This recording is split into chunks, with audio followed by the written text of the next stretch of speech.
Operazione Promoturismo, che mi ha convinto ad andare avanti e sa che questa è anche un'azienda e che quindi va gestita come fosse un'azienda, perché non si può sperare che la gente arrivi e che l'azienda stia in piedi da sola.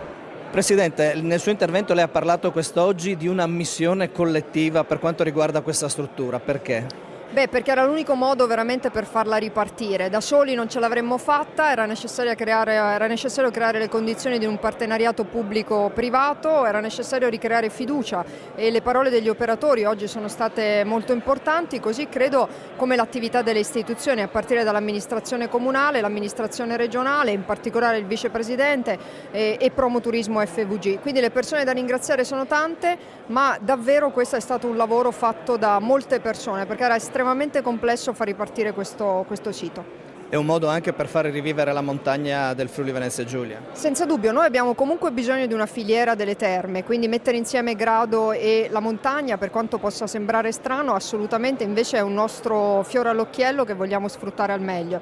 E per questi territori significa anche far ripartire e rilanciare un territorio, quello intorno allo Zoncolan, ma non solo, che ha davvero una capacità di attrazione molto molto interessante. Vicepresidente Bolzonello, una doppia giornata di festa per la comunità locale ma anche per la Regione, che è riuscita a assegnare un'attività di impresa importante per il Friuli Venezia Giulia.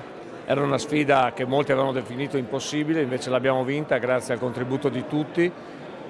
Dopo molti bandi andati a vuoto e dopo una gestione temporanea che noi ci siamo presi in carico come Promoturismo, come Regione Friuli Venezia Giulia, per traghettare finalmente una nuova società che è partecipata dal sistema regionale, cioè la GIT, quindi Grado, quindi Terme di Grado, Promoturismo, che controlla, i privati che hanno la maggioranza, la capacità quindi di mettere a regime un prodotto che è quello delle terme e sicuramente ha una valenza molto significativa, soprattutto terme che oltre alla parte sanitaria vedono anche la parte di wellness che sta aumentando in maniera esponenziale. È un prodotto che quindi riesce ad essere immesso nel mercato come competitività del nostro territorio. Chiaro, adesso bisogna promuoverle nel modo giusto, crederci assieme anche agli operatori, e quello che a me ha fatto molto piacere è sentire che adesso nei discorsi di saluto